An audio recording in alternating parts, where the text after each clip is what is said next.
Are they going to be able to get somebody up here? Well, of course, ma'am. We're coming up to you. Well, there's no one here yet, and the floor is completely engulfed. We're on the floor, and we can't breathe. Okay. And it's very, very, very hot. Okay. All I see is smoke. Oh, please I'm going to die, aren't I? No. I'm going to die. Ma'am, say your prayers. And we're gonna think positive because you got to help each other get off the floor. I'm going to die. No, it's so hot. I'm burning up. Hello! Help! Hello, ma'am? Help!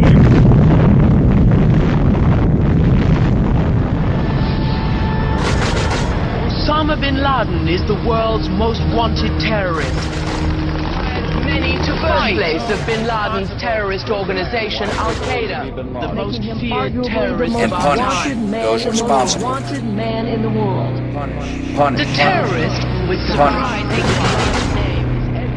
I want justice. And there's an old poster out west, as I recall, that said wanted, dead or alive. Si vous allez sur le site du FBI, vous y trouvez Ben Laden. Et si vous regardez la page sur Ben Laden, dans la liste des terroristes du FBI, vous voyez qu'il était inculpé pour les attaques de 1998, mais pas pour le 11 septembre. Des journalistes ont demandé au FBI pourquoi Ben Laden n'était pas relié au 11 septembre. Et ils ont répondu « parce que nous n'avons pas de preuves ».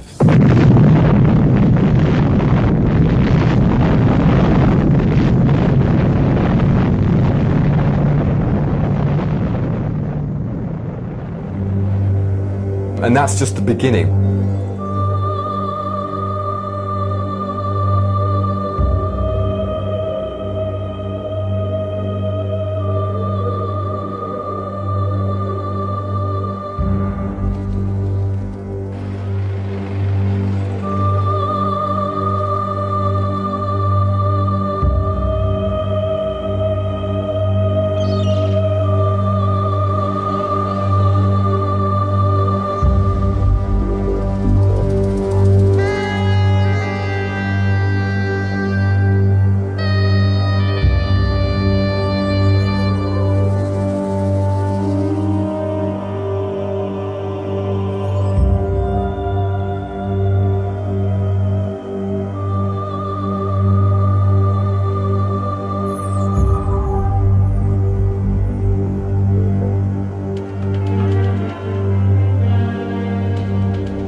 Le 11 septembre 2001, je travaillais chez Eurobrokers.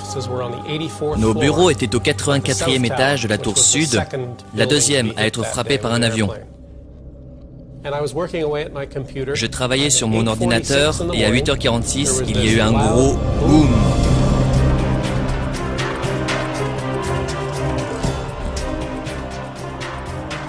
À 8h46 et 40 secondes, le vol 11 d'American Airlines frappe la tour nord du World Trade Center, créant des dégâts considérables entre les 93e et 99e étages.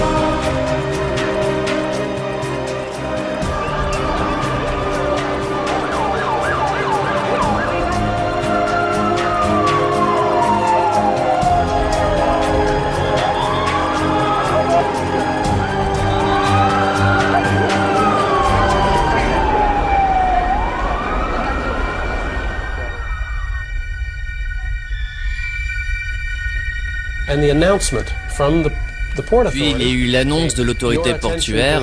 Votre attention, le bâtiment 2, le nôtre, est hors de danger. Inutile d'évacuer le bâtiment 2.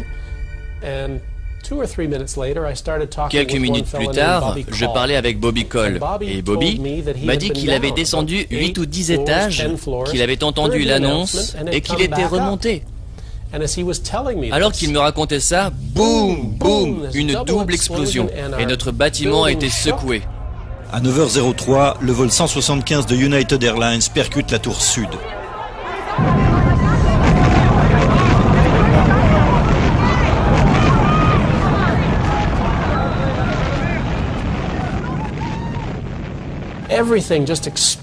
Tout a explosé autour de nous, qui étions au 84e étage.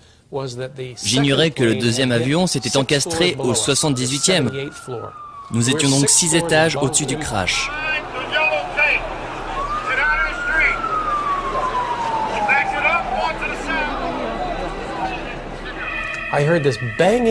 J'ai entendu des coups dans le mur et un faible cri d'au secours qui émanait du 81e étage. Je l'ai attrapé et tiré vers moi. Après, il m'a appelé Superman. Je suis tombé en arrière, sur le dos, et cet inconnu est tombé sur moi et il m'a embrassé. Après ça, on s'est relevé et j'ai dit « Allez, on rentre ».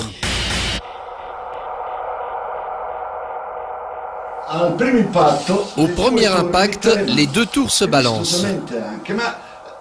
Mais tout de suite, elles reprennent leur position structurelle. Pourquoi? Parce qu'elles ont été conçues pour résister à de tels chocs.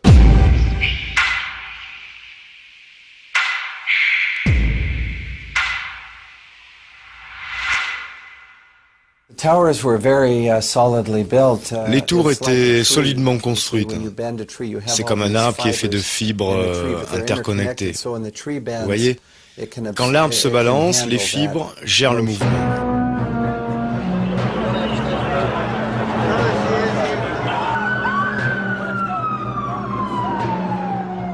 Et pourtant, 56 minutes après l'impact du vol 175, la tour sud s'écroule soudain sur elle-même.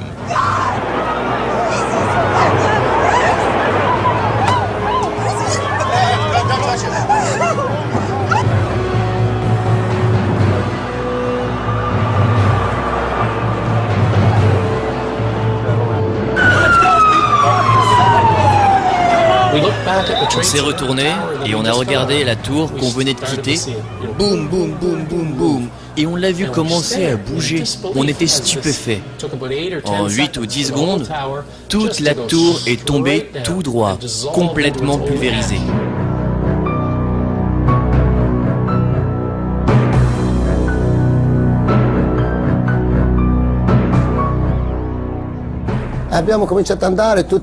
Alors qu'on essayait d'entrer, des gens sautaient. L'un d'eux est tombé sur un pompier.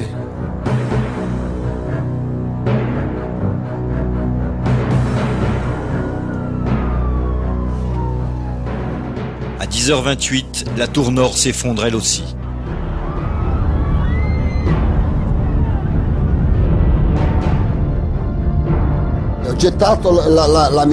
J'ai jeté mon masque à oxygène pour être plus léger. J'ai commencé à courir car j'avais vu que la tour s'effondrait. Puis toute cette poussière m'a enveloppé.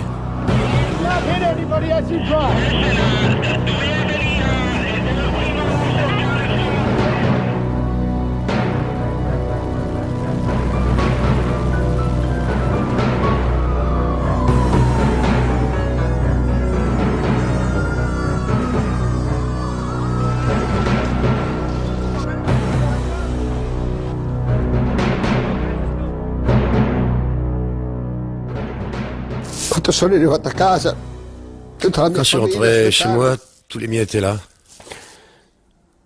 J'avais beaucoup de chance d'être à la maison avec ma famille. Beaucoup de mes amis n'ont pas pu rentrer.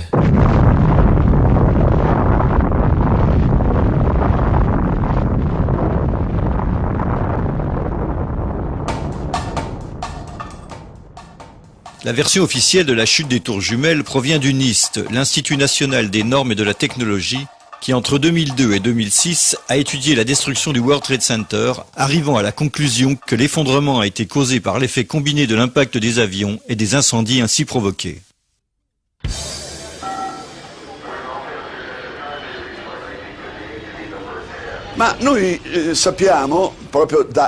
Mais nous savons, selon les constructeurs, que ces tours pouvaient probablement résister à l'impact de plus d'un avion.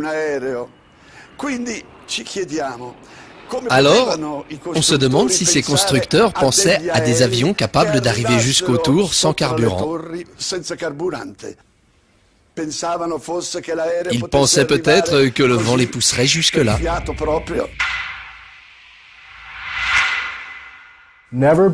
Que ce soit avant ou après le 11 septembre, jamais le feu n'a fait s'effondrer une tour d'acier. En 2005, à Madrid, il y a eu un énorme incendie. Un gratte-ciel a été ravagé par les flammes. C'était une torche enflammée qui a brûlé pendant 20 heures. 20 heures consécutives. Mais au final, la structure porteuse est restée intacte. Le gratte-ciel ne s'est pas effondré.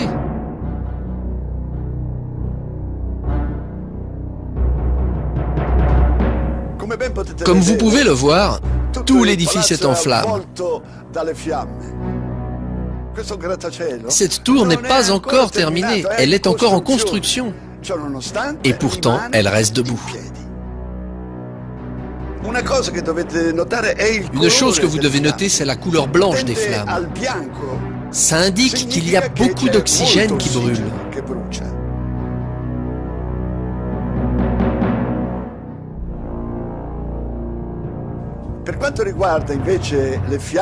Par contre, les flammes émanant des tours à New York sont d'un rouge sombre. Et la fumée est noire. Les feux qui brûlaient dans les tours avaient une fumée gris foncé, très lourde, presque noire. Cela indique un feu qui manque d'oxygène. Et bien pourtant, 55 minutes plus tard, toute la tour s'effondre.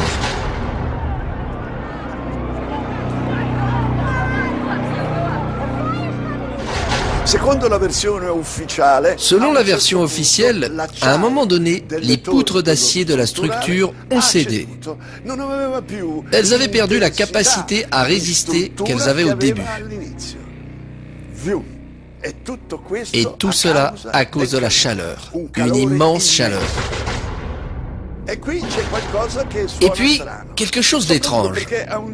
Parce qu'à un moment, on a su que quelqu'un a réussi à descendre du haut de cette tour, tout en traversant la zone des feux les plus violents. Et il est arrivé tout en bas. Comment a-t-il réussi ? Je ne sais pas. Quand j'ai regardé en bas, je n'ai pas vu de flammes et j'ai senti qu'il fallait descendre jusqu'à ce que les flammes nous arrêtent. Et quand on est arrivé au 78e étage, le mur était fissuré et il y avait des flammes qui léchaient ce côté du mur comme ça. Pas de brasier violent. Le feu devait manquer d'oxygène juste là, à l'intérieur. On est arrivé au 74e étage et là, tout était normal. De l'éclairage, de l'air frais qui venait d'en bas. La température dans la tour n'était donc pas si élevée, comme le confirme la présence de cette femme dans la zone même de l'impact.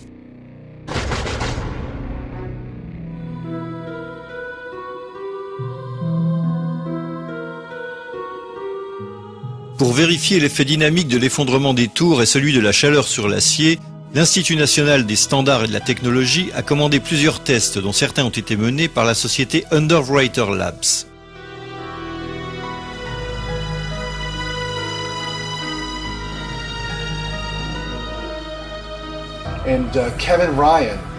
Kevin Ryan est l'ex-employé d'Underwriters Laboratories, qui avait publiquement contesté le rapport du NIST.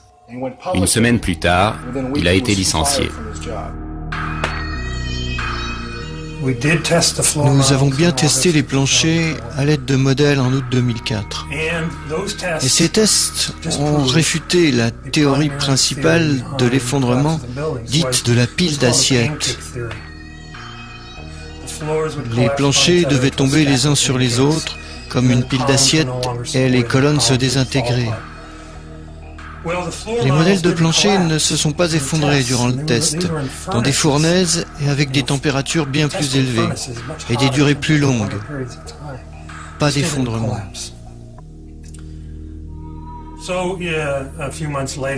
Des mois plus tard, le gouvernement a publié une mise à jour indiquant non seulement que les planchers ne se sont pas effondrés, mais que les examens des prélèvements dans les zones incendiées avaient prouvé que les températures étaient très basses.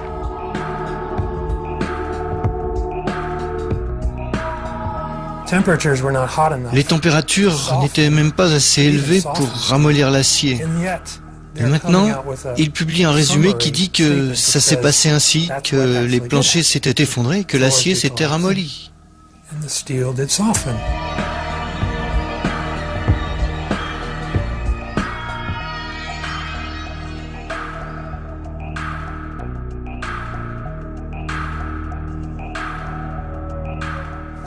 Ils ont minimisé ou ignoré les résultats et ils ont tout saisi dans un ordinateur. Grâce aux ordinateurs, le NIST a pu contourner le problème.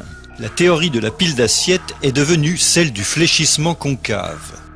Selon l'Institut, la chaleur a affaibli les planchers qui ont fléchi. Puis les murs extérieurs des tours se seraient incurvés au point qu'ils ne puissent plus soutenir le poids au-dessus, provoquant l'effondrement des structures. Leur théorie finale est basée presque entièrement sur des images de synthèse, et l'ordinateur lui-même est inaccessible. Ils ne nous ont pas permis de l'examiner. Après une investigation de plus de 18 mois, j'ai trouvé qu'ils ont contredit les résultats de leurs tests. Et ils ont aussi manipulé les paramètres des tests. Et ils ont doublé une chose, divisé par deux une autre. Par exemple, ils estiment le carburant des avions à 13 tonnes. La FAA dit qu'en moyenne, c'est plutôt 6,5 tonnes. Ils l'ont doublé. Pour leur simulation, ils ont doublé la durée d'exposition des poutres au feu. 90 minutes au lieu de la vraie durée connue, 45 ou 50 minutes.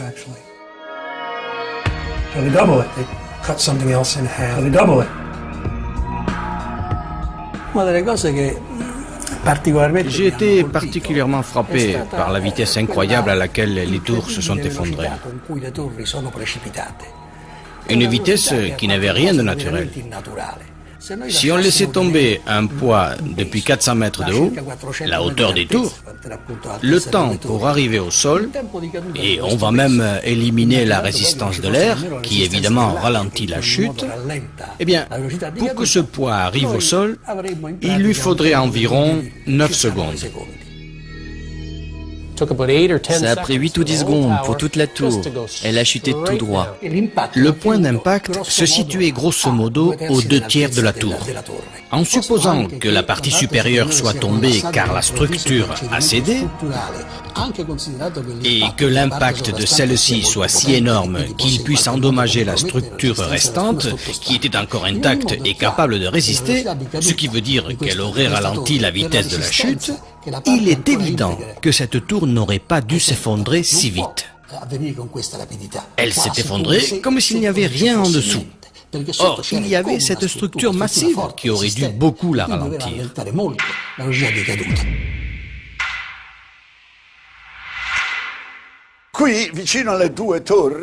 Ici, près des deux tours, il y en a une autre assez grande. Celle-là a été touchée par des débris de la tour qui s'est effondrée. Ce building était une énorme tour de 47 étages et n'a jamais été frappée par un avion. Mais elle s'est écroulée le même jour, 7 heures après la chute de la deuxième tour, 7 heures plus tard.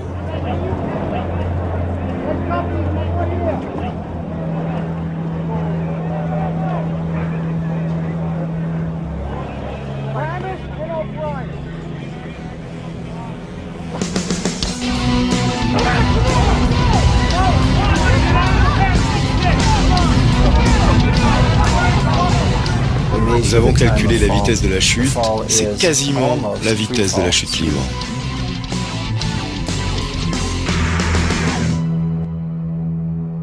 La chute de la tour nord inflige de gros dégâts et de nombreux incendies dans le bâtiment 7.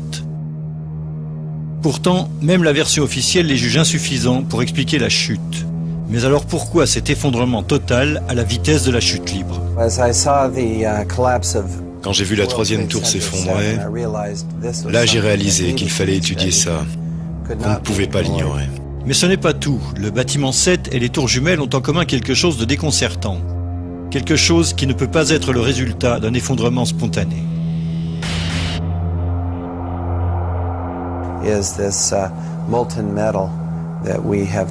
Nous avons donc étudié avec soin ce métal fondu trouvé dans les débris des trois tours. Et il y avait ces flaques de métal sous les décombres des tours jumelles et du bâtiment 7. Une expertise métallographique a été faite par un institut spécialisé qui a examiné la structure d'une poutre récupérée à Ground Zero. À la sortie des décombres, la partie la plus enfouie de ces poutres semblait, disons, fondue. C'est un phénomène qui est vraiment difficile à expliquer car les températures, selon les meilleures estimations, étaient de l'ordre de 800 degrés. Or, pour faire fondre une poutre d'acier, il faut environ 1600 degrés Celsius. 1600 degrés? Mais comment?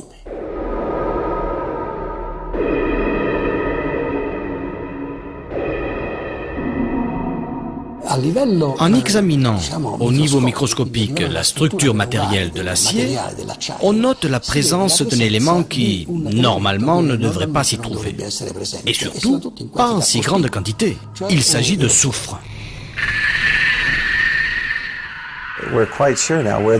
Nous avons trouvé l'origine de la fonte de ce métal.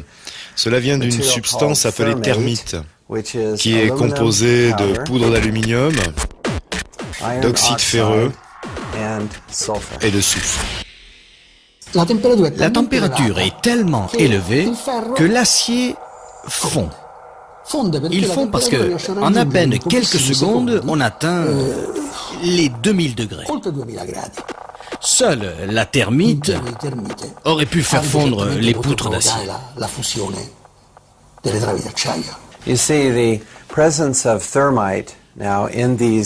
La présence de termites dans ces édifices pour les démolir laisse entendre que quelqu'un a dû placer cette termite près des colonnes d'acier afin de les sectionner.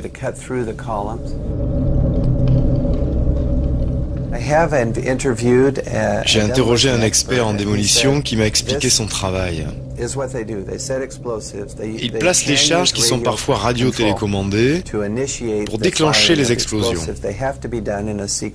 Il faut le faire de façon séquentielle pour faire tomber le bâtiment rapidement et verticalement. C'est ça, une démolition contrôlée.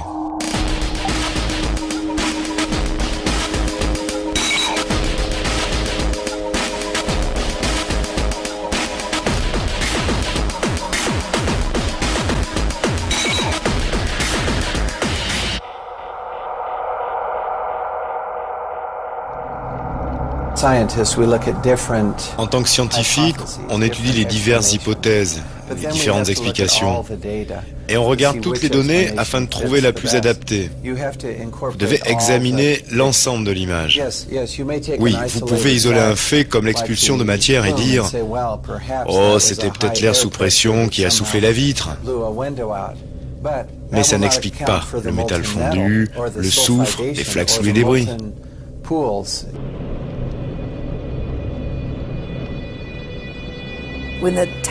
Quand la tour sud s'est écroulée, elle a soufflé mon appartement qui se trouvait juste en face, le World Trade Center. J'ai conservé la poussière qui était rentrée et je l'ai donnée à Stephen Jones. La poussière fournie par Madame McKinley est comme une photo instantanée des restes produits par les tours lors de l'écroulement. Parfait. En l'examinant, on y découvre des gouttelettes de métal. Et quand j'ai vu ça... Wow, attends. Ça, c'est le produit de la thermite. J'ai mené de nombreuses expériences avec de la thermite. Et on a toujours des projections de métal liquéfié dans tous les sens. C'est ce qu'on voit dans la poussière. Les gouttelettes de métal, on voit aussi du barium. C'est très intéressant parce que le nitrate de barium et le soufre entrent dans la composition d'une substance militaire brevetée, le thermate. C'est de la thermite additionnée de soufre et de nitrate de barium pour qu'il coupe encore plus vite l'acier.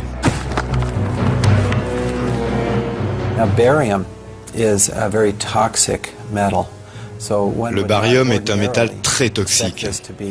Il est donc très curieux d'en trouver ici et dans les concentrations que nous avons constatées. Et sa présence dans la poussière indique très clairement, à mon sens, que la formule militaire de la thermite a été utilisée.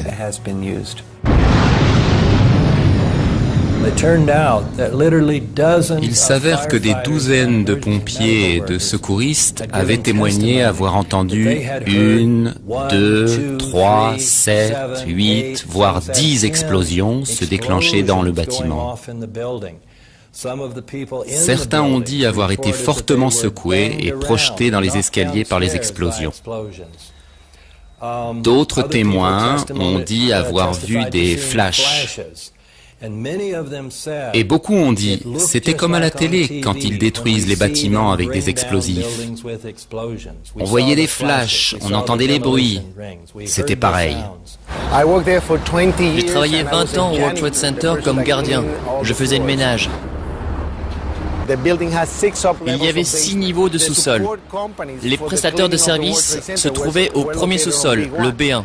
Je me trouvais là à 8h46 quand on a entendu un boum. Une explosion si forte qu'elle nous a jetés en l'air. Au moment où j'allais parler, 6 secondes après, encore un boum. L'impact tout en haut de la tour. Donc 2 événements différents. À ce moment-là, j'ai dit « Oh mon Dieu !» Et un homme est arrivé en courant. Et ce gars, les mains tendues, les 2 bras comme ça, sa peau pendait, complètement arrachée des 2 bras. Et ça pendait jusqu'au bout des doigts, comme des vêtements.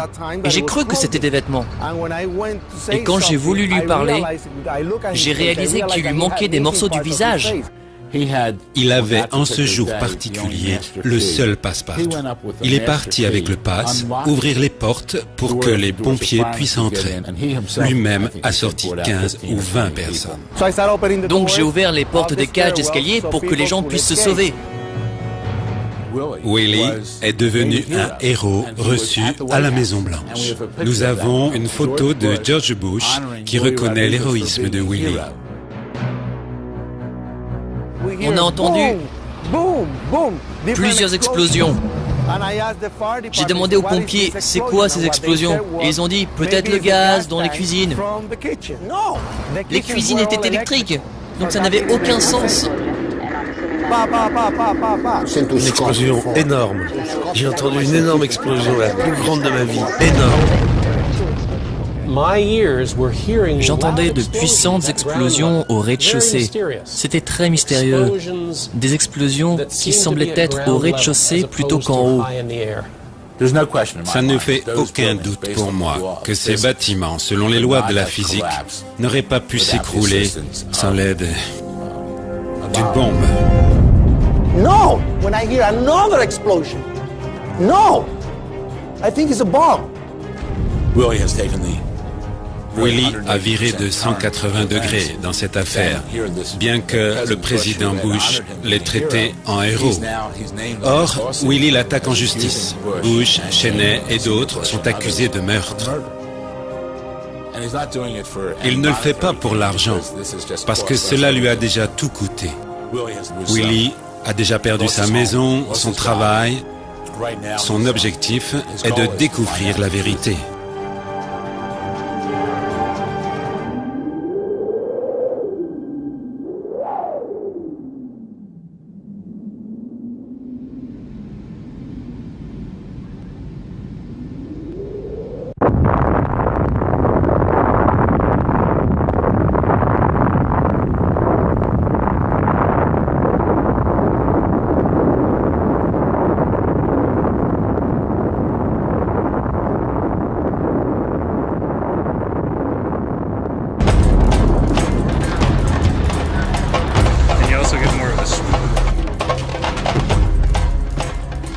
Selon la version officielle, à 9h37, le vol 77 d'American Airlines s'est écrasé sur le Pentagone. Ces images rares montrent le site juste après l'impact et avant l'effondrement de la structure, 1 heure plus tard.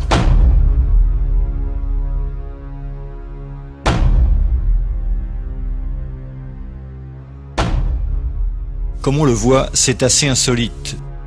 On s'attendrait à voir quelque chose de ce genre. On verrait des morceaux d'avion, des valises, des débris partout, comme dans d'autres désastres aériens. Ici, rien.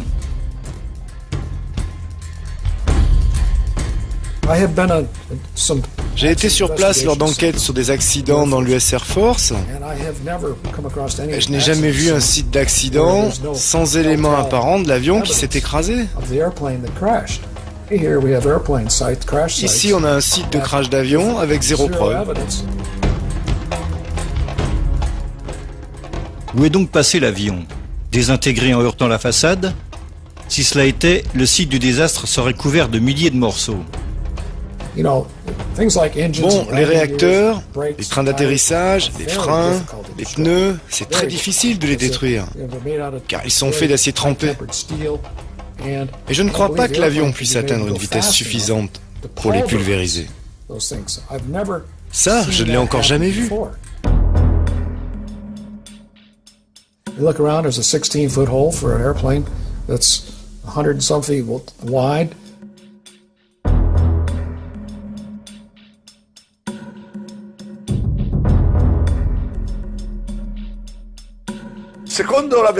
Selon la version officielle, ce Boeing 757 d'American Airlines a disparu dans ce trou de 5 mètres. J'insiste, de 5 mètres de diamètre.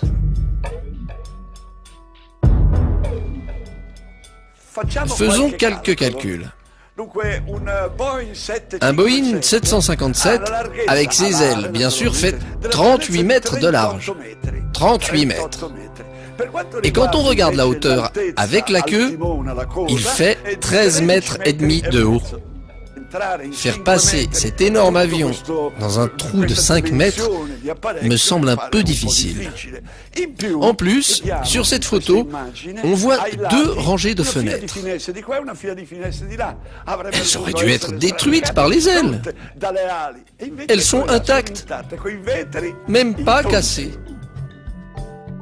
Longtemps, les militaires ont ignoré les questions posées par de nombreuses personnes qui contestaient la version officielle. Quand le journaliste français Thierry Messant a publié l'effroyable imposture, ont vu le jour des explications des plus surréalistes, comme celle qui voulait que l'avion se soit vaporisé à cause de la vitesse et du choc du crash. On invoquait alors la théorie de la vaporisation de l'avion. La chose très étrange est la disparition de divers éléments de ce Boeing. D'abord, les 2 réacteurs et les ailes. Où sont-ils? Vaporisés? Cependant, on nous dit que la carlingue est restée intacte, qu'elle a traversé le mur extérieur du Pentagone et qu'elle est sortie de l'autre côté tout en détruisant des colonnes.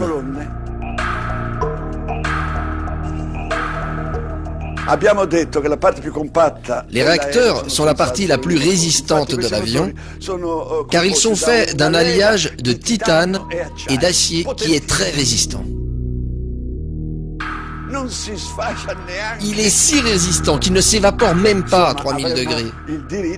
Eh bien, nous devrions voir, au moins dans ce mur, 2 trous laissés par les réacteurs. Non. Les 2 trous que nous devrions y voir n'y sont pas. Il n'y a aucune trace de l'impact des ailes sur le Pentagone, comme sur la tour nord, où l'on voit le contour de l'avion incliné à 25 degrés. On voit bien le contour de la carlingue et des réacteurs. C'est une inclinaison de 25 degrés, avec l'utilisation des dièdres. On discerne clairement le contour de cet avion-là, mais on ne voit rien de tel au Pentagone.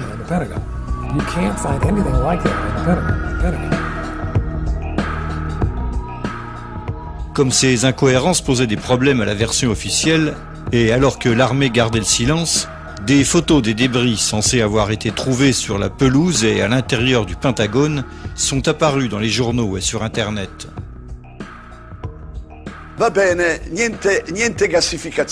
Bon, d'accord, pas de vaporisation. Et comme ça, ils ont avancé une nouvelle théorie qui explique que pour que l'avion rentre dans ce trou de 5 mètres, il aurait à un moment donné replié ses ailes comme le fait une libellule, tout ça rentrant dans le trou, et regardez-moi ça! Le réacteur et d'autres morceaux sont là-dedans. Une de mes fonctions à l'armée, c'était responsable de l'interprétation des images, afin d'en obtenir des renseignements scientifiques et techniques pendant la guerre froide. Je mesurais des équipements militaires soviétiques à partir de photos. C'était mon travail.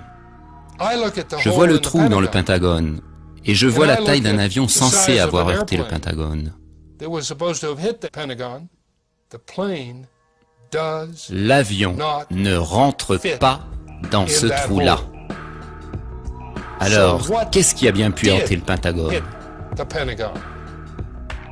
Qu'est-ce que c'était? Où est-il?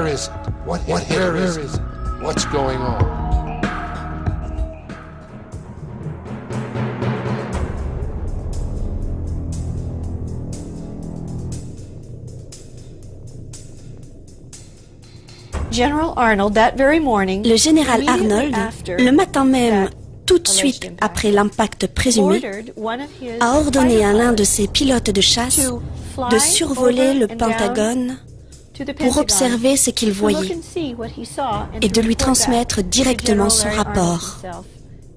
À cette époque, le général Arnold était commandant de l'aviation au NORAD, le commandement de la défense aérienne nord-américaine qui protège les USA et le Canada. Le pilote, dans son rapport, lui a dit qu'il n'y avait pas de preuve, zéro preuve, de l'impact d'un avion contre le Pentagone.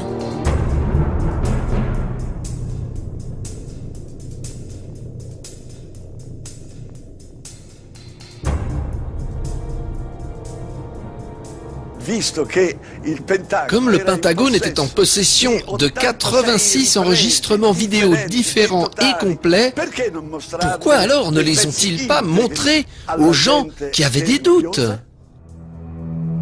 Le FBI, immédiatement sur place, a pris les bandes des caméras de surveillance. Et ils ont confisqué 86 vidéos, notamment du Pentagone, du parking, de la station-service en face, de l'hôtel à proximité et des immeubles voisins dont les caméras visaient le site. Les autorités militaires ont longtemps refusé de montrer des images de l'impact du vol 77. Mais en 2006, le ministère de la Défense a dû céder aux demandes d'information, révélant ainsi 4 vidéos. Les images de la station et de l'hôtel Sheraton ne servent à rien. Elles ne cadrent pas la scène ou en sont trop éloignées. Mais les 2 vidéos du parking ont été proposées au monde comme la preuve irréfutable de l'impact du vol 77 contre le Pentagone. Elles sont quasiment identiques. Les réacteurs de ces avions n'émettent pas de fumée blanche, comme on en voit à l'arrière de l'engin sur les images. Franchement, sur ces images, on ne peut pas voir ce que c'était, mais on peut dire ce que ce n'était pas. Car la taille ne correspond pas, si on la comparait à celle d'un 757-200, ce serait beaucoup plus grand que ce qu'on voit sur les photos.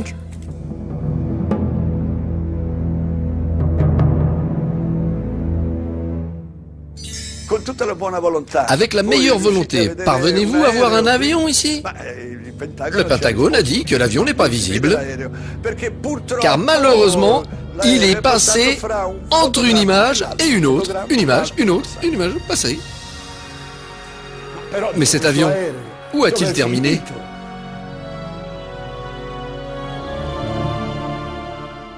Comme l'atteste l'agent du FBI Jacqueline Maguire, une seule caméra a filmé la scène et a fourni les images que l'on vient de voir.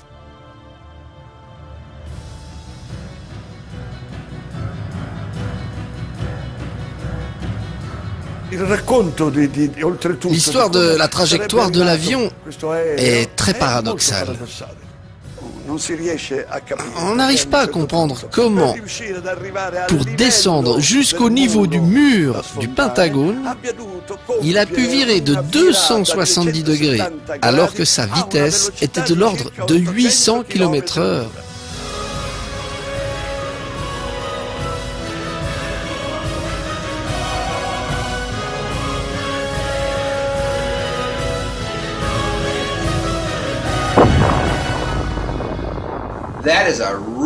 C'est vraiment une manœuvre très difficile.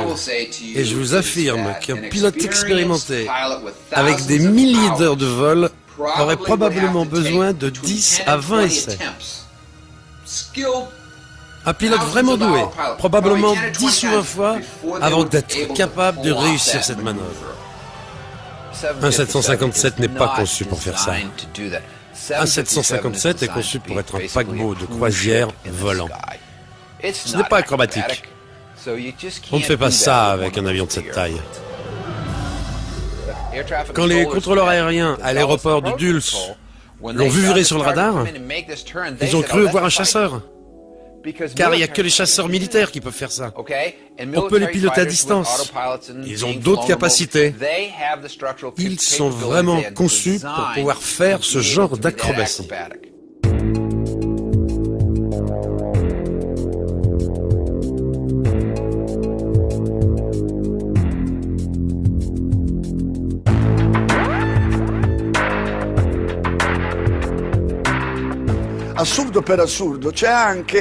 Parmi les absurdités les plus absurdes, il y a aussi l'altitude de l'avion lors de son arrivée.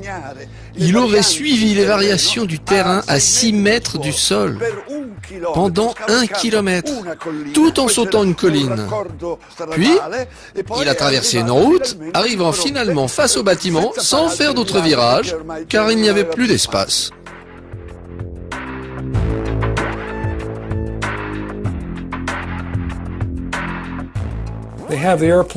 Selon leur histoire, la vitesse du vol 77 était de 850 km/h. Et vous ne pouvez pas aller aussi vite pour une trajectoire plane aussi basse. À haute altitude, c'est possible, vous pouvez aller aussi vite, mais pas si près du sol. L'air est trop dense. I challenge any pilot anywhere. Give him a Boeing 757, tell him to do 400 knots 20 feet above the ground for half a mile. Can't do. It's aerodynamically impossible. Alors leur explication du crash au Pentagone, ça n'a aucun sens.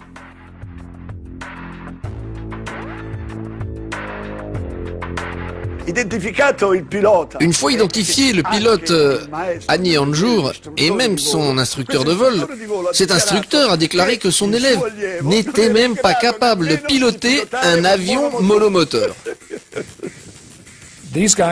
Ces gars n'avaient pas d'expérience, même si l'avion en avait été capable. L'homme ne savait pas du tout piloter. Il est impossible de passer d'un Cessna 172 à un avion de ligne qu'on n'a jamais piloté avant. J'apprends à découper la dinde à Noël et le lendemain je fais une grève du cœur. Mais admettons que ce pilote incompétent ait déjà eu la possibilité de piloter un Boeing 757. Reste à comprendre comment ce pilote a pu violer l'espace aérien le plus protégé du monde.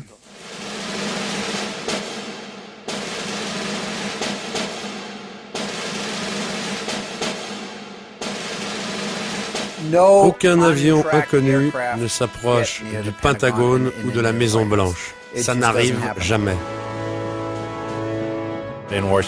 À Washington, nous avons une des zones aériennes les plus restreintes du monde, la zone P-56. Elle a ses propres systèmes de radar et de réponse militaire. P-56, c'est l'espace aérien restreint autour du Pentagone et de la Maison Blanche. C'est une zone très sensible qu'aucun avion inconnu n'est supposé traverser.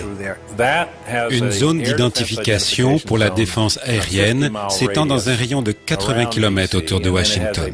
Ensuite, une zone protégée de 27 km de rayon entoure le Washington Monument. Et une zone intérieure protégée de 5 km de rayon entoure le Capitole. En gros, cet espace est inviolable. C'est obligé à cause de l'importance des bâtiments. C'est comme un no man's land aérien, car personne n'y entre. Personne. Ils ont des F-16 et F-18 à la base d'Andrews, à 15 km de Washington. Ils ont aussi la branche aérienne de la garde nationale, basée sur la côte, qui peut aussi envoyer des chasseurs très rapidement. Toutes les deux sont opérationnelles. Aucune ne répond avant que le Pentagone soit frappé. En plus, le Pentagone possède son propre système de défense. Si un avion, quel qu'il soit, s'approchait du Pentagone, alors pourquoi les batteries anti-aériennes n'ont pas tiré pour protéger le bâtiment? Après tout, c'est le bâtiment le plus protégé au monde.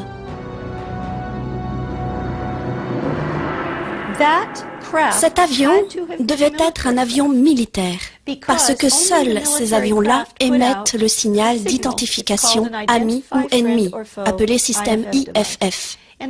Et seul un avion militaire serait autorisé à s'approcher. Le radar de la défense militaire reconnaît deux systèmes de radar. Il s'agit des transpondeurs de l'aviation civile et de l'aviation militaire. Le transpondeur militaire s'appelle IFF. Et les avions civils ne sont pas équipés de transpondeurs IFF. Ils n'en ont pas le droit. Bon, si un avion 757 d'American Airlines était près du Pentagone, par exemple, s'il avait éteint son transpondeur, il n'avait pas de transpondeur militaire IFF. C'était donc une cible. Une cible, dès son entrée dans cet espace-là. Il aurait dû être abattu. Ce que je vous décris, c'est le non-respect des procédures de base commis le même jour par la FAA, le NORAD, le P-56 et le Pentagone au milieu d'une attaque terroriste connue depuis 9h05. Ça n'a pas de sens. Personne n'y en. Après tout, c'est le bâtiment le plus protégé du monde. Ça n'a aucun sens. Le Pentagone symbolise notre puissance militaire dans le monde. Elles l'ont attaqué. Et à ce jour, on ignore toujours s'ils ont utilisé un avion ou un missile. Notre gouvernement ne nous le dira jamais. Il faudra juste attendre que les Français nous l'expliquent.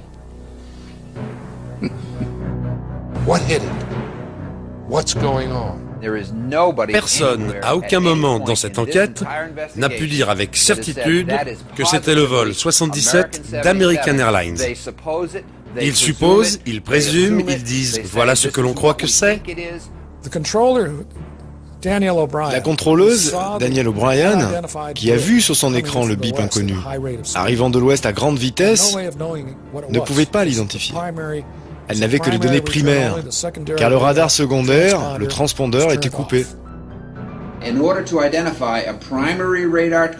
Pour pouvoir identifier une cible primaire sur le radar, le contrôleur et le pilote doivent pouvoir communiquer entre eux. Le pilote doit communiquer sa position géographique spécifique, ou bien il faut lui demander d'exécuter une série de manœuvres, et là, le contrôleur verra les cibles primaires à l'écran et pourra dire « Voici un avion, une cible qui a suivi mes instructions. Je peux identifier l'avion. » Ça n'a pas eu lieu. C'est énorme. Si le vol 77 était effectivement sorti du radar pendant 36 minutes, comme indiqué dans son témoignage, alors l'avion ne volait plus. Ou bien il était trop bas pour être repéré par le radar. C'est l'un ou l'autre. Alors l'avion s'était-il posé quelque part ?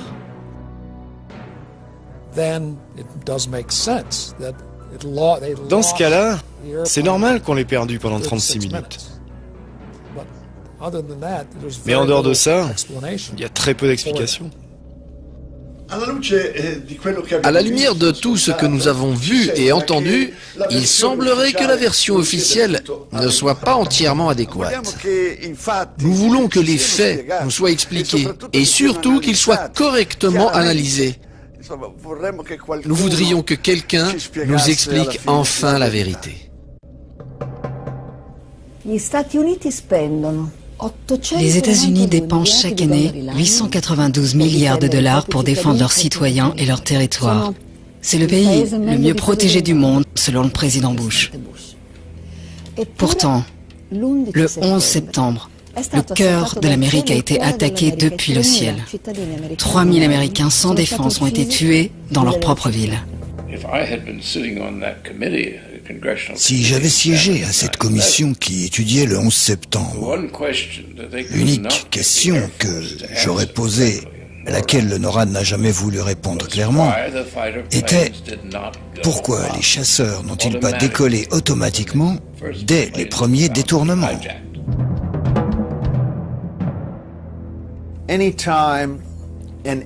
Chaque fois qu'un avion de ligne dévie de sa trajectoire, ou perd la communication radio, ou perd le signal transpondeur,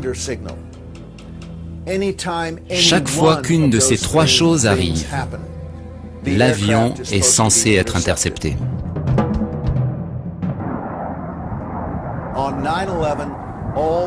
Le 11 septembre, ces trois conditions étaient réunies.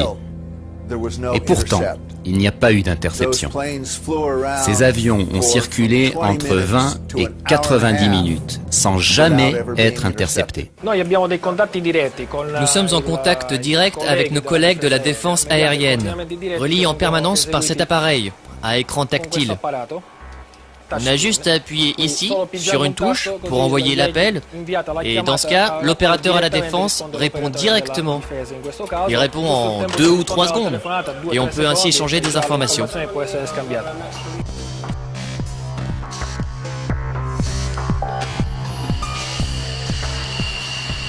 Alors pourquoi n'a-t-on pas intercepté et abattu les 4 avions détournés? Les avions militaires volent beaucoup plus vite que les avions de ligne. Cela aurait été facile de les attraper avant les impacts. Cet avion atteint une vitesse maximale de Mach 2,05. Ça veut dire qu'il vole 2 fois plus vite que la vitesse du son. Il vole donc à environ 2400 km/h.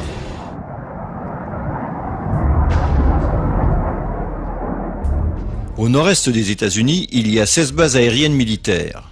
Alors pourquoi les Boeing n'ont-ils pas été interceptés? Selon la version officielle, la défense aérienne n'a pas été prévenue à temps par les contrôleurs de l'aviation civile. Un des plus grands mensonges accuse les contrôleurs d'incompétence.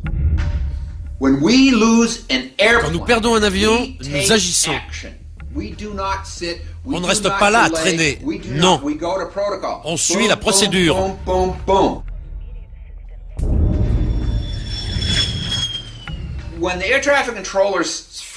Quand les contrôleurs ont vu le vol 11 dévier de sa route, perdre son transpondeur et tout le reste, ils n'ont pas tous foncé à la machine à café. En 2001 jusqu'en septembre, il y a eu 67 cas d'urgence aérienne. Pour envoyer un chasseur, il faut entre 6 et 10 minutes. Ils l'ont fait 67 fois cette année-là, lors des alertes. Mais on n'a eu aucun cas où l'on a ignoré une urgence aussi longtemps que le 11 septembre. Plus tard, beaucoup de gens disaient que le président devait donner son autorisation pour abattre un avion. Ce n'est pas vrai. Un pilote de chasse en a la responsabilité et l'autorité. Il est habilité à prendre la décision d'abattre un avion s'il juge que la situation le nécessite. Ce serait le cas ici. Vous n'avez pas besoin d'attendre un ordre militaire. Vous n'avez en aucun cas besoin d'attendre un ordre. Ce n'est pas une option, c'est la loi. Ça fait partie du travail d'un pilote de chasse. C'est ce que vous avez à faire, à moins que l'on vous ordonne de rester au sol. Avant 1970, il y avait une seule façon d'envoyer les avions de chasse, et c'était immédiatement. Ensuite, dans les années 70, on a eu des détournements d'avions dans notre espace aérien, et là, la réponse n'était pas très rapide. On ne voulait pas que les pirates de l'air sachent qu'on était là derrière eux. Donc on y allait plutôt lentement, de façon furtive. On a donc instauré un deuxième protocole. Le protocole détournement était lent parce qu'il fallait l'accord du Pentagone avant de faire décoller les chasseurs. Ces deux protocoles étaient en vigueur jusqu'au 1er juin 2001, 3 mois avant le 11 septembre. En juin 2001, Rumsfeld, le Pentagone et l'armée ont changé les procédures. Au lieu d'avoir deux protocoles, rapide et lent, ils sont passés à un seul, lent. Si on avait réagi immédiatement face à ces cas d'urgence aérienne, les chasseurs auraient été en route et ces avions-là n'auraient jamais atteint leur cible.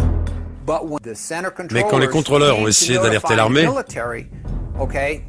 car il n'y avait qu'un protocole à suivre, demandez au Pentagone. Et devinez qui n'a pas répondu au téléphone? Le Pentagone. On peut faire une analogie pour qu'on comprenne bien ce qu'a fait Rumsfeld. À la caserne, les pompiers reçoivent un appel. Mais avant de pouvoir partir avec leur camion, il faut appeler le maire de la ville pour qu'il autorise la sortie du camion. Et que se passe-t-il s'il fait la grasse matinée et ne répond pas au téléphone? Regardons bien ces images, filmées juste après l'attaque du Pentagone. L'un des hommes qui aide à l'évacuation d'un blessé est le ministre de la Défense, Donald Rumsfeld. Mais n'est-il pas en charge de la défense des États-Unis? Alors que le pays est attaqué, pourquoi n'est-il pas à son poste de commandement?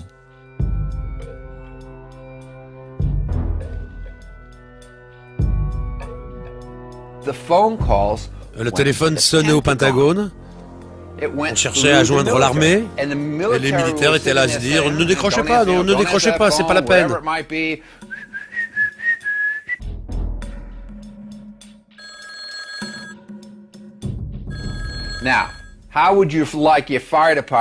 Vous le prendriez comment si les pompiers vous disaient « Désolé, on ne peut pas venir vous sauver la vie ». Le maire a dit non.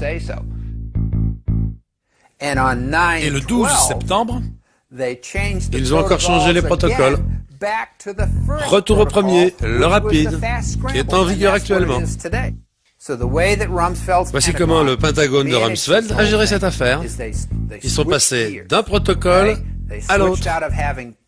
Au lieu d'avoir un rapide et un lent, ils ont pris lent. Et le 12 septembre, oh ça marche mal, reprenons le rapide. Lorsque les États-Unis ont subi l'attaque surprise à Pearl Harbor, 8 enquêtes ont abouti à inculper et à limoger pour négligence le général Walter Short, commandant de la défense à Hawaï, et l'amiral Ashburn Kimmel, commandant en chef de la flotte du Pacifique. Par contre, après la catastrophe du 11 septembre, personne, ni Rumsfeld, ni les chefs de l'aviation civile et de la défense aérienne, personne n'a été puni ou limogé.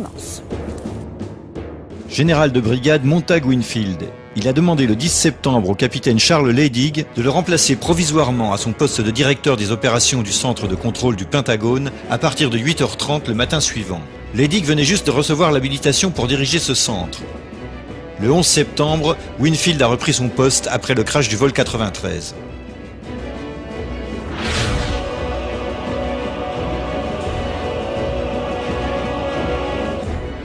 Capitaine Charles Leidig.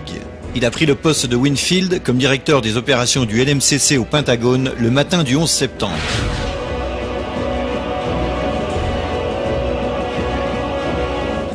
Général de brigade David F. Worley Jr. Il dirigeait la base aérienne d'Andrew à proximité du Pentagone le 11 septembre.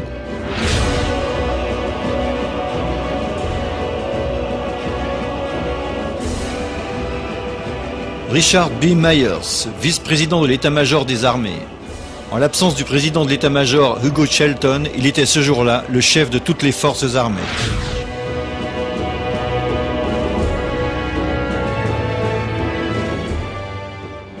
Le 14 septembre, après seulement 3 jours d'investigation, le FBI déclare qu'il sait tout sur les pirates de l'air. We have, in the last 24 hours, taken the manifests and used those as an evidentiary base, and have talked to many of the families of the victims, and have successfully, I believe, identified many of the hijackers on each of the 4 flights that went down. Prenons le cas du crash de Lockerbie. Il a fallu 2 ans avant de pouvoir inculper quelqu'un. 2 ans. Ici, en 3 jours, le FBI a fourni les noms des responsables sans avancer la moindre preuve de leur présence à bord de ces avions.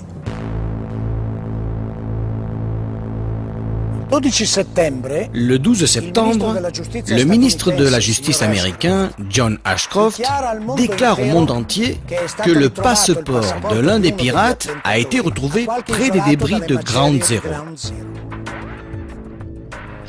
Ils nous disent que tout ce qui se trouvait à l'intérieur des tours a brûlé, ou bien a été pulvérisé. L'acier a été liquéfié, mais le papier a survécu.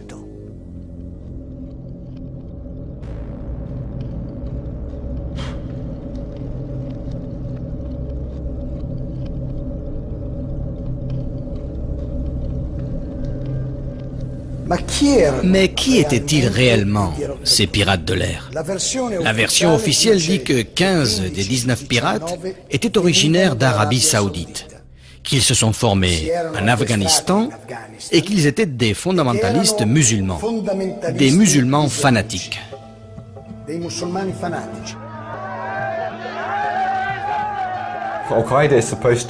Al-Qaïda est censé être un réseau salafiste. Le salafisme est un courant extrêmement puritain de l'islam, qui demande de suivre à la lettre les préceptes du prophète Mahomet. Ces gens étaient-ils des fondamentalistes islamiques? Les preuves indiquent que non. Mohamed Atta n'était pas un fondamentaliste. Ils buvaient tout le temps, du vin, de la bière, des alcools forts, tout le temps. Et ils avaient des quantités énormes de cocaïne. Mohamed et toutes les personnes qu'il fréquentait, ils étaient tous sous ou défoncés, l'esprit déjanté.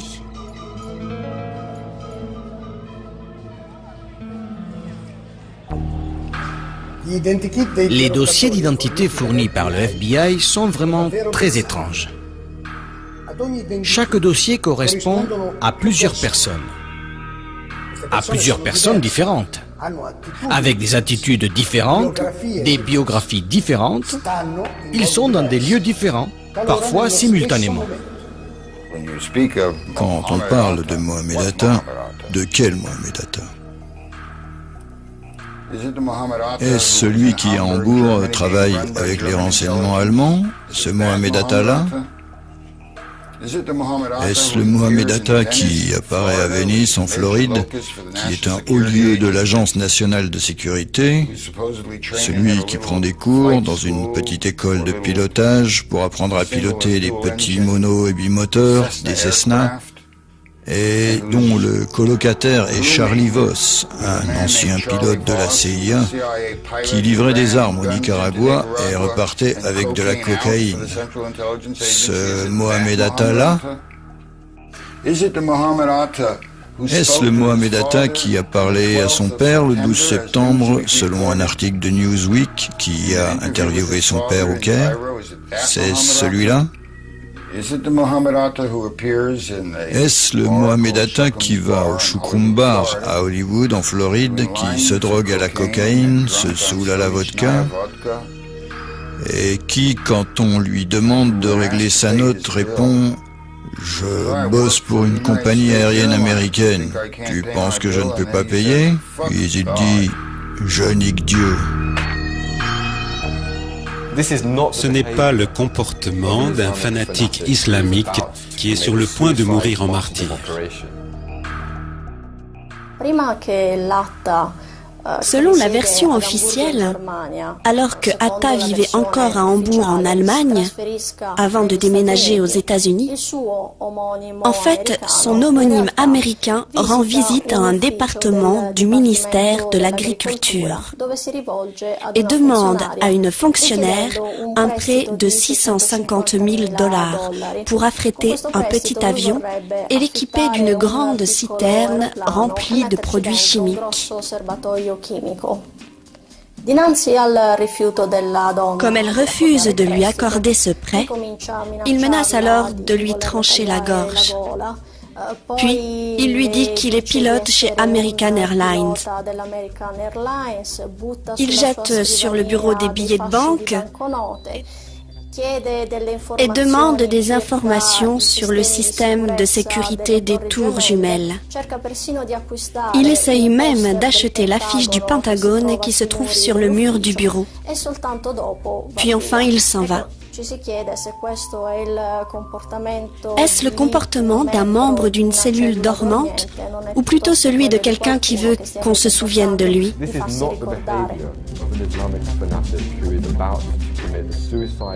Selon la version officielle, Al-Omari et Atta quittent la Floride et se dirigent vers Boston. Boston parce que c'est de là que les deux avions détournés partiront.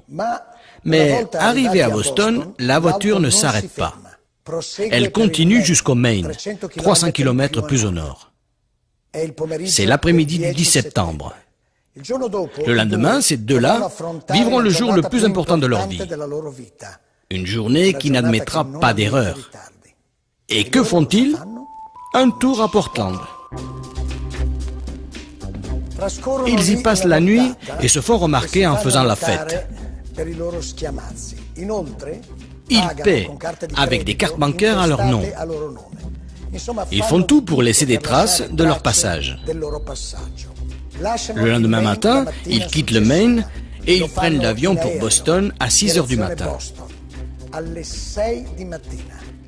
L'avion à détourner décolle seulement 30 minutes après leur atterrissage. Une durée ridicule qui risque de mettre en péril toute l'opération. L'instant de ce départ de Portland pour Boston est très important, à la fois pour l'enquête et pour l'opinion publique. C'est là qu'une caméra de l'aéroport enregistre une vidéo qui va nous montrer les visages de Atta et de Al-Omari. Cette vidéo a été diffusée des centaines de fois à la télé. Cette célèbre vidéo est censée prouver que les deux terroristes sont montés à bord de l'avion qu'ils allaient détourner. Faux. Cette vidéo montre les deux hommes lors de leur embarquement à Portland. Rien n'atteste la présence de ces pirates. Le FBI le dit tout simplement sans preuve. Il est impossible de prouver que tous ces boucs émissaires étaient à bord des avions. Il n'y a aucune preuve. Le 16 septembre, le pirate du vol 11, Abdelaziz Al-Omari, se présente au consulat américain à Jeddah pour protester. Al-Omari, pilote chez Saudi Airlines, reçoit des excuses officielles de la part des autorités américaines à Riyad.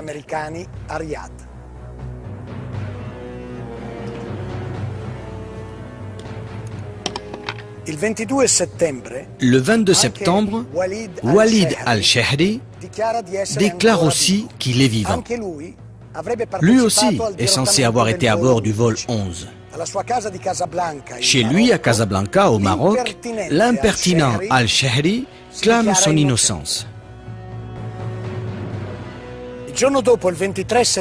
Le lendemain, le 23 septembre, le Daily Telegraph publie les protestations de Saïd al-Hamdi et Ahmed al-Nami, tous deux bien portants et pilotes de ligne en Arabie Saoudite.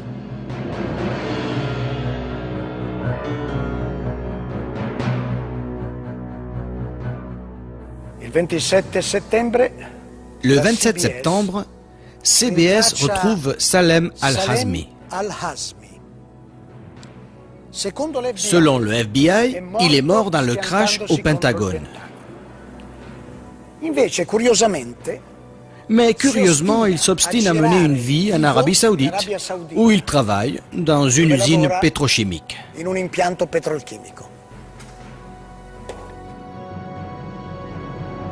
Peut-être pensez-vous que les noms de Al-Omari, Al-Shehri, Al-Hamdi, Al-Nami et Al-Hazmi ont été effacés de la liste des pirates avec 1000 excuses. Eh bien non.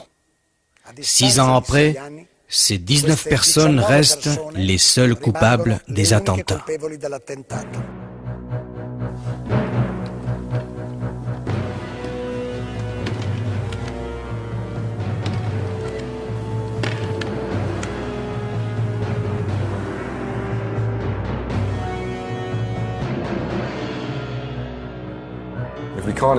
Si l'on n'identifie pas les coupables, l'enquête est bancale. Poser cette question n'a rien à voir avec la théorie du complot. Ça souligne en fait le côté ridicule de cette enquête criminelle, car ils ne savent pas du tout qui est derrière ces attentats. La question de base dans une enquête criminelle est « qui l'a fait ?»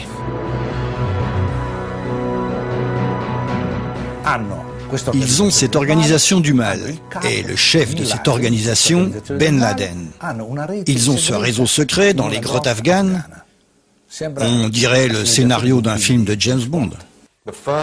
La première vidéo de Ben Laden, qui a été divulguée et utilisée par les médias pour suggérer un aveu de sa part, cette vidéo est très problématique.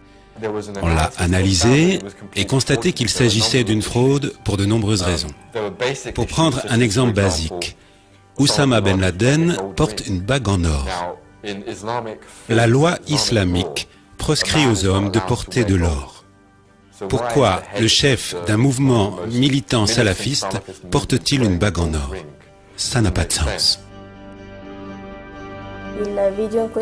La vidéo en question qui a été trouvée en Afghanistan dans des circonstances très suspectes, soi-disant dans une maison abandonnée par Al-Qaïda, est remise en cause pour plusieurs raisons. Par exemple, une télé allemande a fourni une traduction complètement différente de celle des enquêteurs américains. Ils ne revendiquent pas leur rôle dans les attentats du 11 septembre. Ils parlent tout simplement de ce qui s'est passé le 11 septembre. De nombreuses autres vidéos de Ben Laden sont faites en réalité avec une personne que l'on voit parler et une bande-son qui ne correspond pas, ou bien qui correspond très peu à ce qu'on lit sur les lèvres. Il m'arrive souvent que les gens me demandent « Mais comment pouvez-vous contester la version officielle alors que Ben Laden lui-même a dit plus d'une fois à la télé « C'était moi ». Eh bien, je vais vous raconter un petit épisode. Je dis que je dois vous le raconter parce que nous avons les images, mais nous ne pouvons pas vous les montrer, car les auteurs de ces images nous l'ont interdit. En qualité de membre de la Commission Sécurité et Défense au Parlement européen, j'ai été invité l'été 2005 à une présentation d'un document PowerPoint organisé par le Centre d'études stratégiques de Washington. Il s'agissait de voir ce qui se passerait en Europe si Bruxelles était victime d'un attentat nucléaire. 50 000 morts, 100 000 blessés, le nuage qui se répand, la réaction des capitales occidentales. Et tout d'un coup, pendant la présentation, sur l'écran, apparaît Oussama Ben Laden, qui revendique l'attentat nucléaire contre le siège de l'OTAN à Bruxelles. Je dois dire que tous les députés, moi compris, ont été stupéfaits. Des experts américains du Centre des études stratégiques de Washington étaient là. Puis un député a pris la parole et leur a dit « Vous venez de nous faire aujourd'hui la démonstration explicite que l'image d'Oussama Ben Laden peut être manipulée à volonté. »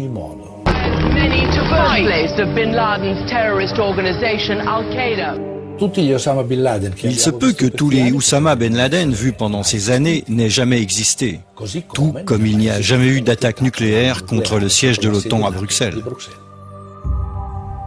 Du reste, on n'a pas besoin de ces images censurées, on peut s'en passer. Mais regardez bien celle-ci. Voici Ben Laden le 7 septembre 2007. Comparez-le avec ceux qu'on a vus par le passé. Croyez-vous qu'il rajeunisse avec le temps? Est-ce normal que sa barbe soit plus noire maintenant? Est-ce possible que son nez se rallonge? Même un enfant sait que ce sont deux hommes différents. Mais on nous dit toujours que c'est la même personne. Et cette histoire dure depuis plus de 6 ans. Ben Laden a-t-il orchestré les attentats du 11 septembre? Et si c'est lui, il l'a fait seul ou avec quelqu'un d'autre? Maintenant, il faut qu'on parle d'Al-Qaïda. Al-Qaïda a été créé par Ben Laden en 1989, à la fin de la guerre entre l'Union soviétique et les guerriers islamiques en Afghanistan.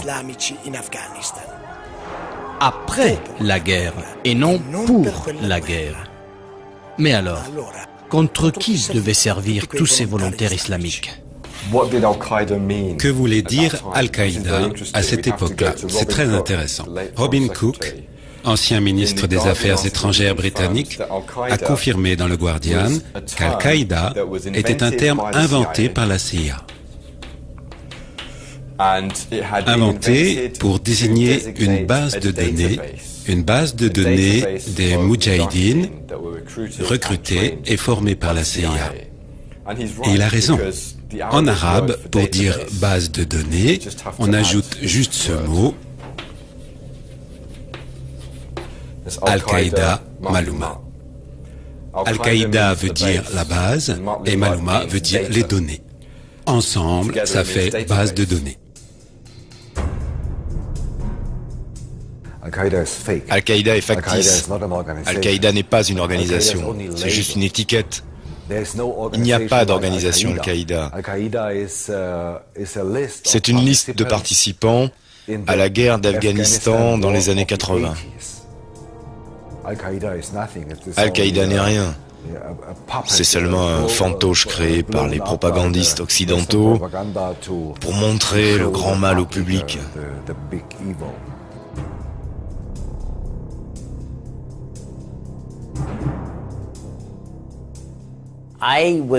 J'étais chef de la section visa au consulat américain à Jeddah de septembre 87 à mars 89. Au final, une partie de mon travail concernait, appelons-le, le programme Visa pour terroristes. Se présentaient alors au consulat des gens recrutés par la CIA et son agent Oussama Ben Laden. Et qui allaient aux USA pour suivre des formations terroristes ou pour être récompensés ou débriefés sur leur activité en Afghanistan. J'ai pensé qu'ils apprenaient à faire des ravages et à renverser des gouvernements. Après la guerre froide, on a multiplié les relations avec Al-Qaïda. Al-Qaïda a été contrôlé de diverses manières, directement et indirectement.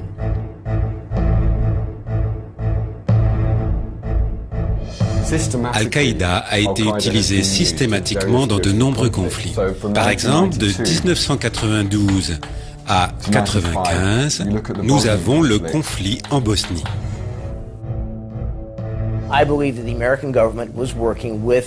Je pense que le gouvernement US travaillait avec des organisations musulmanes arabes, que ce soit Al-Qaïda ou des gens qui sont devenus Al-Qaïda, dans le but de les former, les armer et de les envoyer dans les Balkans pour sortir Milosevic et ses alliés. Cette politique est restée en place dans les Balkans jusqu'en 2001 et au-delà.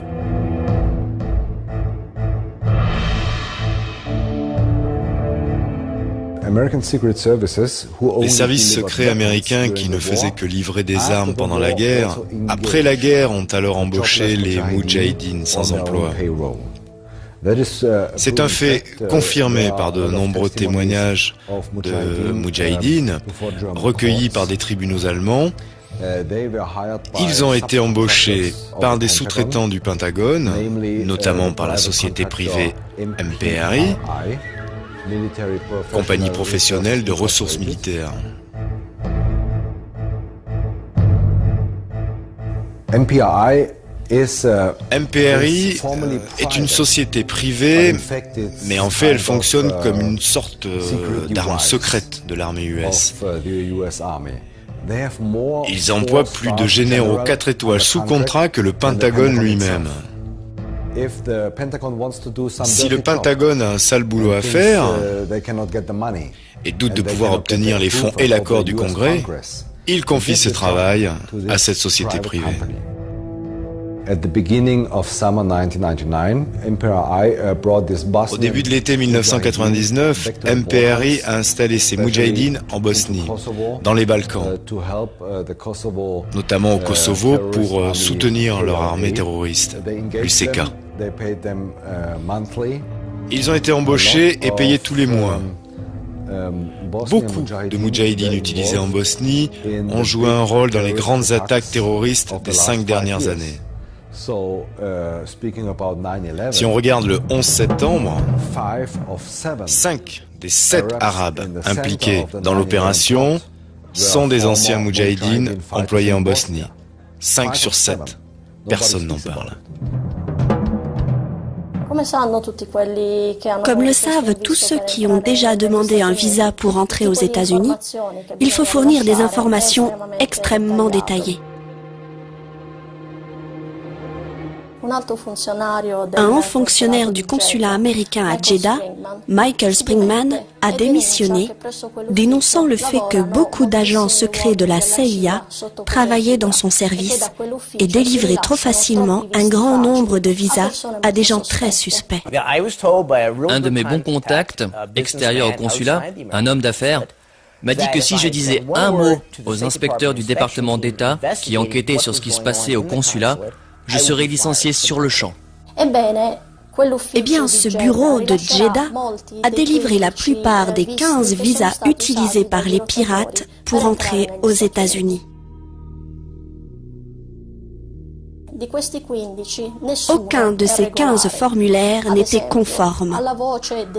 Dans Destination, on trouve Hôtel, New York ou Californie, ou bien tout simplement non. C'était donc une pratique courante pour faire entrer les terroristes d'Al-Qaïda aux États-Unis. Ils les faisaient entrer pour les former, et c'était comme ça des années durant. Et c'est ce qui s'est passé aussi avec les terroristes du 11 septembre. 6 des terroristes, dont Mohamed Atta, ont été formés sur des bases américaines. Atta a été formé à l'académie pour officiers de la base de Maxwell. La base aérienne de Maxwell, en Alabama. La base aérienne de Brooks, au Texas. Leur adresse de contact, la base navale de Pensacola, en Floride. L'Institut linguistique du service de renseignement de la défense à Monterey, en Californie. Partout, ces gens sont encadrés par des services secrets. Alors les principaux pirates se sont formés et ont combattu dans l'ex-Yougoslavie en tant que salariés à la solde d'une société de mercenaires utilisée par le Pentagone. La CIA, autre complice, leur a fourni des visas pour entrer aux États-Unis. Une fois sur le sol américain, ils ont tout fait pour se faire remarquer, en profitant de leur impunité. Ils ont eu des formations sur des bases militaires américaines et ils ont suivi des cours de pilotage sans pour autant apprendre à voler.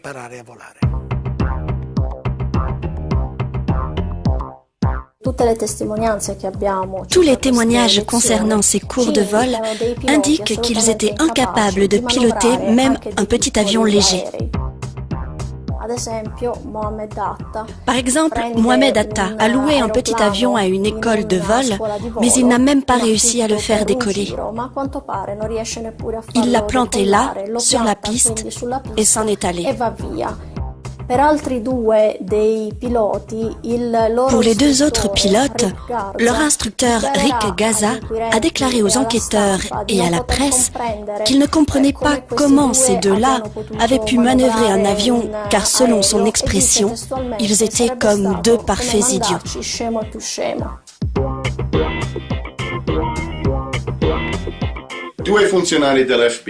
Deux agents du FBI, Colin Rowley à Minneapolis dans le Minnesota et un autre à Phoenix dans l'Arizona, ont envoyé des messages au quartier général du FBI pour leur dire, grosso modo, attention, nous avons noté que de nombreux Arabes sont en train de s'inscrire dans des écoles de pilotage.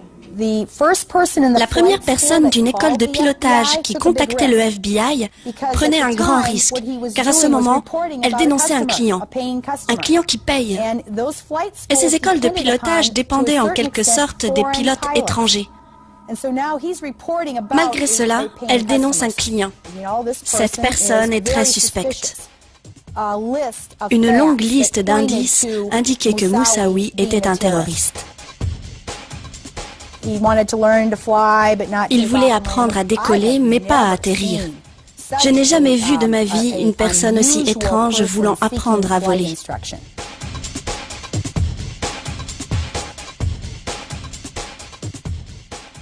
Colin Rowley a de suite prévenu ses chefs à Washington. Mais il ne s'est rien passé. Les enquêtes ont été bloquées. No warning signs that I'm aware of that would indicate this type of operation in the country.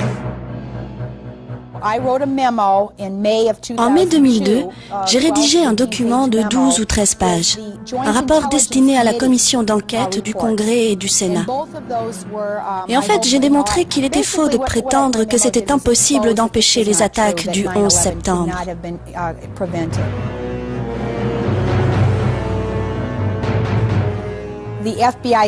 Pendant l'été 2001, le directeur provisoire du FBI, M. Picard, a tenté de briefer le ministre de la Justice, Ashcroft, sur le terrorisme. Par 2 fois. La première fois, Ashcroft n'était pas très intéressé. En fait, en août 2001, le terrorisme était la dernière de ses priorités. Et Ashcroft a même dit à Picard « Je ne veux plus entendre parler de terrorisme ».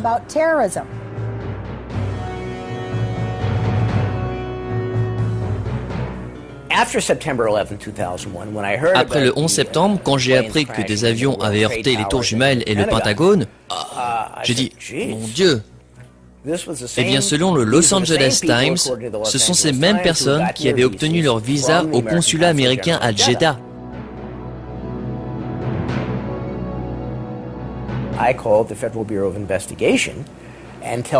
J'ai appelé le FBI et leur ai parlé du programme Visa pour terroristes. J'ai téléphoné, encore et encore. J'ai été baladé d'un service du FBI à l'autre. J'ai enfin eu quelqu'un à Washington qui m'a dit « On vous rappellera ». 6 ans plus tard, j'attends toujours.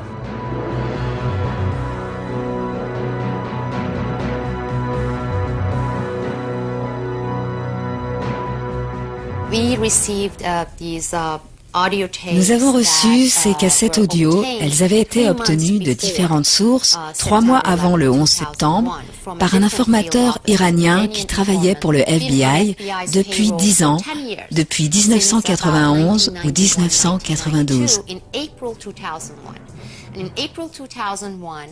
Donc, en avril 2001, cet informateur a dit au FBI qu'il avait appris en secret qu'Al-Qaïda et Ben Laden préparaient une attaque aux États-Unis qui ciblerait 5 grandes villes, utiliserait des avions et que cette attaque aurait lieu dans les mois à venir.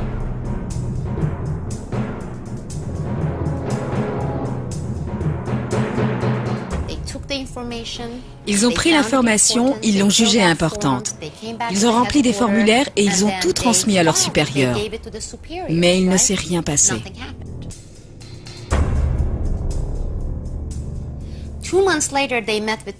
2 mois plus tard, ils ont revu leur informateur qui leur a demandé « Qu'avez-vous fait de l'information que je vous ai donnée ?» parce qu'elle provient de sources fiables. Ils lui ont dit « On a transmis aux supérieurs, sauf que rien ne s'est passé. Personne n'a rien fait. » En 96, on a découvert aux Philippines, dans l'ordinateur de Ramzi Youssef, le plan Bojinka. Il s'agissait de détourner des avions pour les exploser sur le Pentagone, la Maison-Blanche, le Capitole, le siège de la CIA et les tours jumelles. Le Pentagone avait mené, en octobre 2000, un exercice avec les pompiers locaux pour simuler un crash d'avion sur le Pentagone et évaluer leur réponse et comment ils feraient face. Ce n'était pas une idée farfelue venue de nulle part. not only expected it, they prepared for it.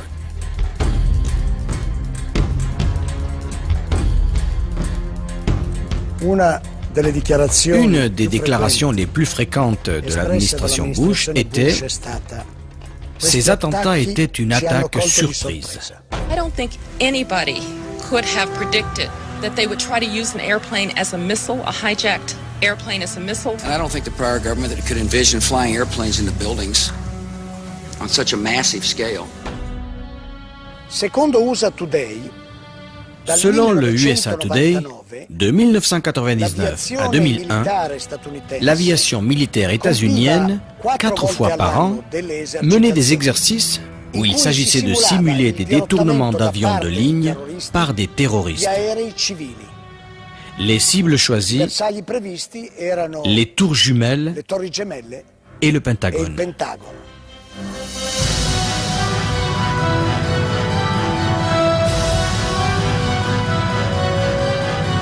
I don't think anybody I don't think the prior government that could envision flying airplanes into buildings. Could have predicted. I don't think the prior government that could envision flying airplanes into buildings.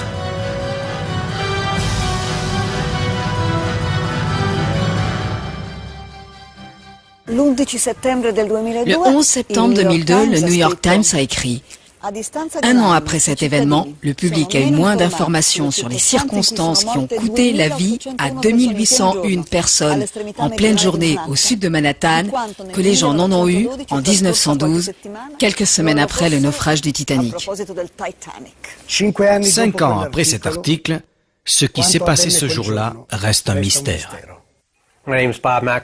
Je suis Bob McIlvaine de Philadelphie en Pennsylvanie. J'ai perdu mon fils Bobby, alors âgé de 26 ans, le 11 septembre 2001. Il venait de commencer un nouveau travail chez Merrill Lynch.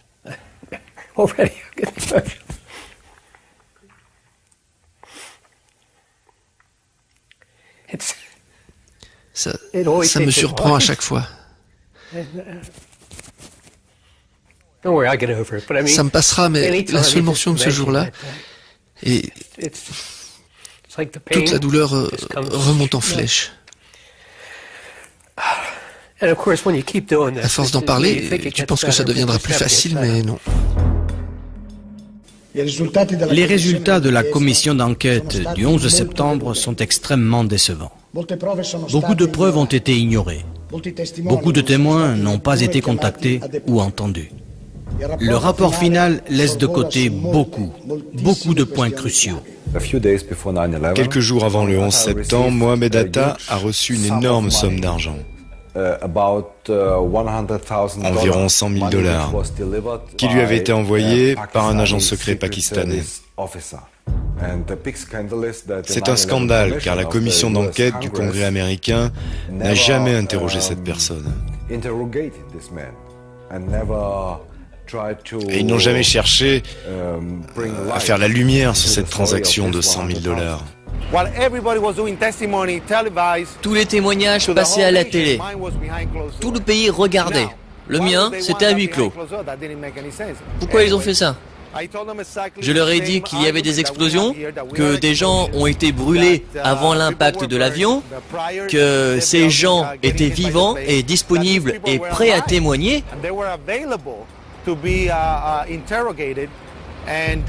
Quelle surprise de voir le rapport final publié. Il n'y avait aucune mention. Mon nom ne figure nulle part. Ils n'ont appelé aucun des témoins que j'avais cités, même pas une fois. Vous avez 17 pompiers, 22 survivants, aucun n'a été contacté. Moi, en tant que parent, il faut absolument que je sache qui a assassiné mon fils. La commission ne m'a rien donné. La commission du 11 septembre n'était pas une enquête. Tous les membres de la famille Ben Laden ont été ramassés aux 4 coins des USA et évacués par avion plus vite que la lumière, alors que le Pentagone brûlait encore. Alors on demande à Mueller, qui a autorisé La sortie de ces gens du pays? Quelqu'un au département d'État? Mais qui exactement? Je ne me souviens pas. Je ne me souviens pas.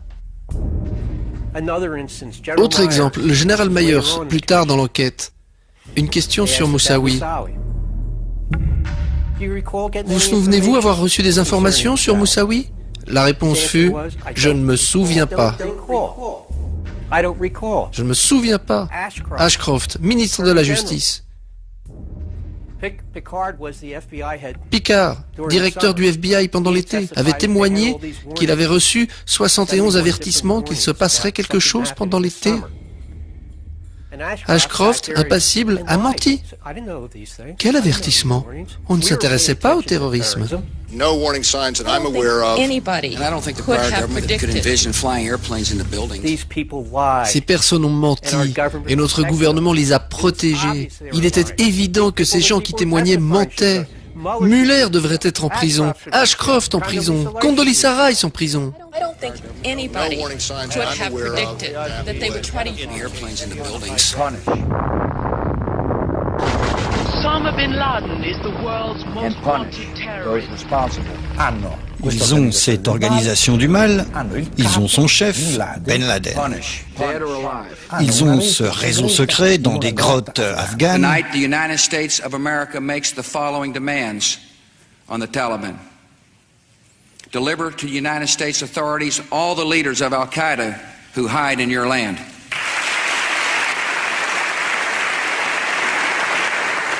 Give the United States full access to terrorist training camps so we can make sure they are no longer operating.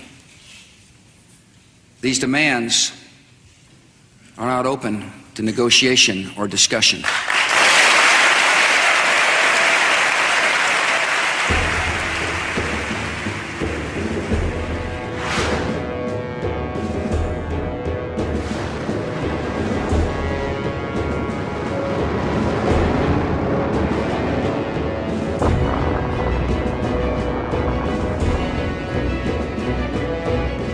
C'est évident qu'ils ne prendront jamais Ben Laden, parce que dans ce cas, tout le monde penserait que la guerre est finie.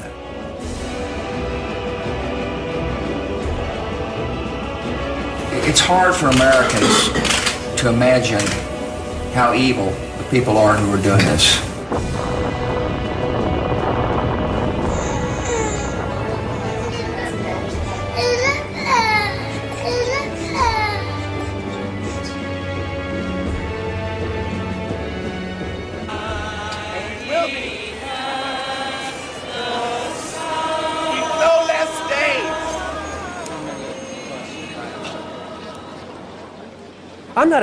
Je ne suis pas un conspirationniste. Je suis un père qui cherche l'assassin de son fils. Seul un imbécile croit que 19 Arabes ont fait cela. Même mes chiens ne sont pas dupes. C'est très important. Mettez-vous à ma place et pensez à votre enfant assassiné. Il n'y a jamais eu d'enquête. Que ressentiriez-vous s'il refusait d'enquêter sur le meurtre de votre enfant?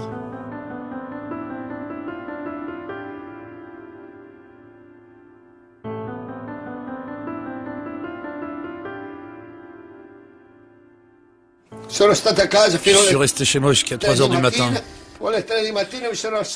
J'arrivais pas à dormir.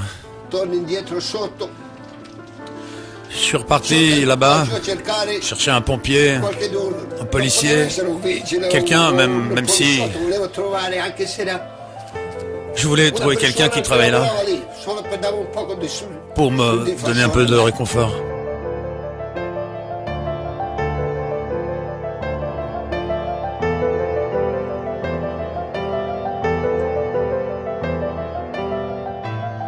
J'ai cherché 9 jours d'affilée, à chercher sans trouver de survivants. J'y suis allé pendant 1 an et demi. Si j'étais pas là-bas en train de fouiller, c'est que j'étais aux funérailles de quelqu'un. Ils m'ont pris mes amis, ils m'ont pris mon travail que j'aimais tant. Ils m'ont pris ma santé.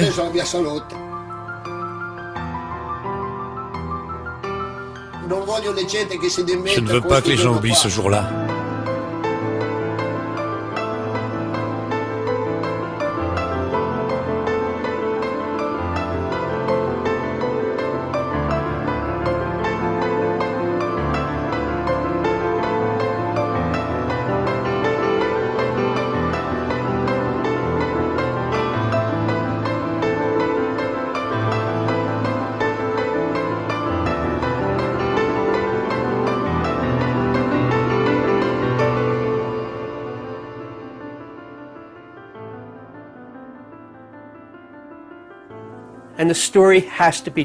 Et cette histoire doit être dite.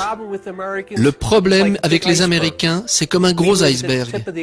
Nous vivons sur la pointe et craignons la sombre vérité de notre histoire. Et c'est de pire en pire. Voici une vérité vraiment sombre qui fera couler tout l'iceberg. Il remontera, j'espère. Mais nous devons connaître la vérité. Sinon, ce pays ne vaut rien. Toute cette histoire, c'est bidon. Et les gens devraient avoir honte de ne pas rechercher la vérité.